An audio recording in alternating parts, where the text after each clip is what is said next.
We must be willing to get rid of the life we planned so as to have the life that is waiting for us. Joseph Campbell. You are on a spiritual journey. God has laid out a path you must walk to reunite you with your wife. The gifts at the end of this story are beyond your comprehension. And if you are up for the call, you will become a man that everyone in your life will admire. You will become a leader and holder of wisdom. However, most men choose to avoid this call. They listen to fear, mediocrity, and the lies shame has told them, only to suffer in silence and lead a miserable life filled with regret. In this video, I will lay out your husband's journey to get your wife back. I will systematically walk you through each of the stages to see where you are currently at on your journey and what actions you must take in order to progress to your happily ever after with her. My name is Josh Hudson, and I'm a licensed therapist, and over the past decade alone, I have helped thousands of men reclaim their marriage, get their wife back using masculine authenticity. Now let's give you a little background on the hero's journey. It's known as the subconscious template all men have embedded into their mind, or the monomyth. It involves a hero who goes on an adventure, internally or externally or both, to overcome obstacles and come back transformed with a new gift, skills, or boons to then use and teach others in their life. Now, Joseph Campbell found that cultures and religions in different areas of the world across different time periods had similar structures and archetypes and stages and characters that every hero went through. And even our most popular movies and books follow this template, which Campbell argues only adds weight to the idea that this is a subconscious structure that already exists in our minds collectively.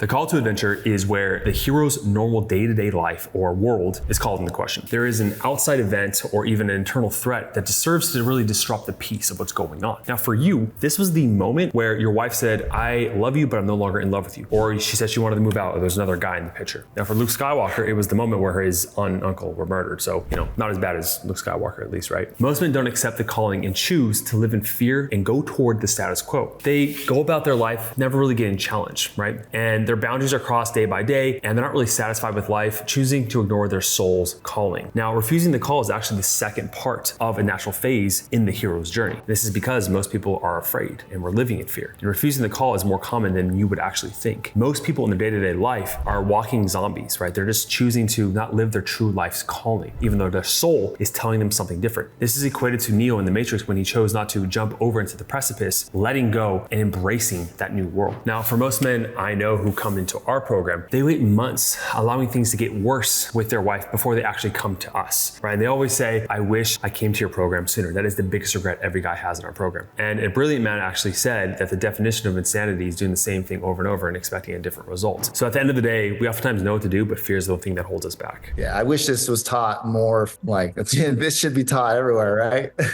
I know, or earlier, right? Consistently, one of the things I hear the most from guys is like, I wish I did this a lot sooner. So the unfortunate thing is that even if a man goes through divorce with his wife, God will often give that man the same pain and fear in the next relationship so he can actually learn that lesson. In some religions and philosophies like Hinduism and Buddhism, they'll even argue that those lessons will follow you to the next lifetime, and your refusal is stored up as karmic debt, getting worse each time you fail to listen to the really soul's calling, or it'll carry over to your kids at least. And if you were to pause right now and draw your attention to your heart, what it's saying is that what you should actually do, right? And if you're able to hear that truth inside of you, that fear, knowing what to do, it's a compass towards salvation. And most men who hear the truth and go toward it, they end up meeting someone who is able to guide them towards growth, transformation, discovery, and eventually salvation.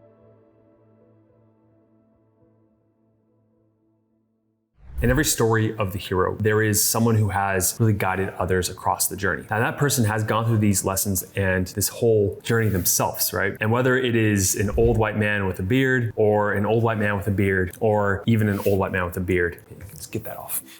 They know what they are talking about, okay? Look, it doesn't have to be me or my team of coaches who have guided thousands of men across their journeys to get their wives back. But if you do want support from us and our team of experts, all you have to do right now is set up a call down below and see where you are on this journey and how we can potentially be your mentor and your guide to get her back.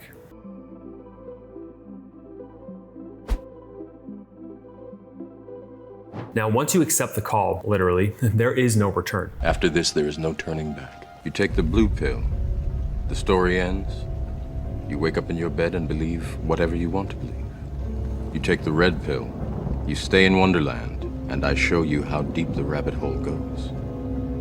Now, for the men we help, it comes in the form of letting go of the marriage they thought they wanted, the wife they thought they married, and the life that they thought they were going to live. You'll cease to keep on fighting for the status quo. And the reason I have so much confidence in this, other than the hundreds of marriages that we've saved and seeing how when they fully commit emotionally, physically, in every part of their being, that they get their wife back, was with myself. For the longest time, I wanted to have this online business. I didn't know what it would look like. I knew I wanted to help relationships. I was cheated on in my relationship with the woman I love. I lost her to another guy. She left me for him. Saw it with my father. And so relationships, though, that early karma, if you will, caused me to want to heal men and get the woman they love and under the surface help you love yourself. But I turned 30 years old and I was still working at a drug rehab facility in San Diego, which was a decent job. I'm not saying anything bad, but I was doing this YouTube thing for 7+ years and I saw all my friends take off with it and make it their own business. And so when I turned 30, it was just, those milestone birthdays really cause you to analyze how much time you have left in your life. And I saw all my friends, they just committed to make their dreams come true. And I had really good friends to show me that. That's why a community of other people who are like-minded and growth-oriented is super important for you to develop into the man you want to be. However, when I turned 30, I said, what's the worst thing that can happen? I could lose my savings and then start over. Okay, so I quit my job. As soon as I quit my job, I found a shaman and she helped me with an ego death experience. If you know what I'm talking about, you know what I'm talking about. I went to Japan by myself, never traveled solo. I was there for a month, came back $30,000 in debt,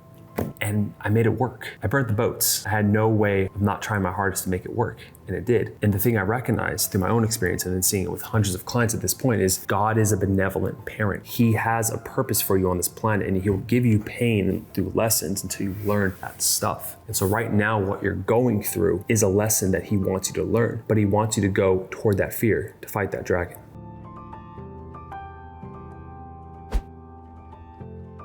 In this stage, the hero goes through trials and tribulations to prepare him for the big ordeal that is to come. Now, Neo fighting in the training simulation is a perfect example of this. The hero, or yourself, comes across other allies along his journey to support him throughout the different trials and tribulations. He also faces enemies and tests along the way to really bolster his skills. Now, with men who join our program, this is why we use our brothers in arms system to have other heroes going through the same journey to support each other with lessons they learn to grow and overcome the challenges that are inevitable with the wife, another guy in the picture, the divorce lawyer, you get it, or mostly internal battles, but that's the main point, is that you're gonna be going across these journeys and these battles, and having other allies along the same journey is just gonna support you along the way. The way you have things laid out with the groups and the BI, brothers in arms, as long as you can slow down and you can start to really do the work, how do I accept what's going on and start to process it? That's doing the work. I'll share with you at the end of this video, by the way, how to be best equipped to pass each and every one of those tests or obstacles with ease so you don't fall short and lose any chance you have with your wife, right? After a decent amount of time, the hero or you will face the biggest challenge yet, one that will literally make or break you as a man.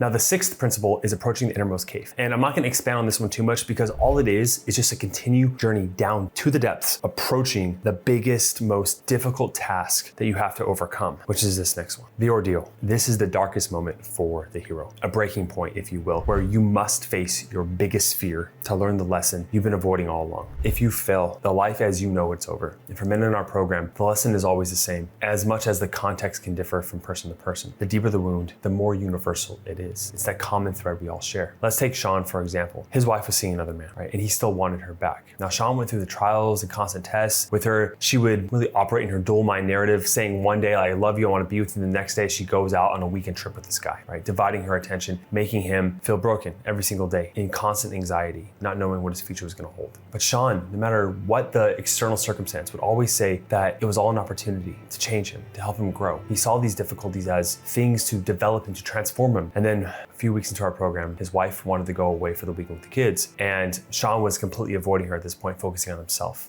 She approached him and said, do you want to come with me? Because she noticed Sean was changing. And so this is her little breadcrumb, if you will, what we call breadcrumbs, like putting out a little, are you the same man? Am I gonna lose you? Are you there for me if I reach out to you, even though I'm seeing this other guy going against your boundaries? Sean took all that courage and said, I'm not gonna go on this trip with you unless you stop seeing the guy. When most men that would do that, they would fear that their wife would leave them, but overcome overcoming that biggest fear is what got his wife back. Setting that boundary established he was a new man, and that new man is what she wanted all along. Then he got the 8th principle, which was the reward. One of my favorite quotes is from Zig Ziglar. It says, it's not as important what you get by achieving your goals as who you become in the process. Now, through the hero's journey and all these different stories, the reward come with actual gifts or lightsabers or magical powers, but for you, it's that inner growth, it's that miracle. And Joseph Campbell has a really good quote that I want to finalize this whole entire video on. He said, life has no meaning. Each of us has meaning and we bring it to life. It is a waste to be asking the question when you have the answer. Here's that test video right here that I recommend you watch, because inevitably, no matter what you do on your growth period, she's gonna give you tests, okay? So you have to know how to pass them. There's a framework there. My best videos on the channel. Set up a call if you need help, and I'll see you guys in the next one.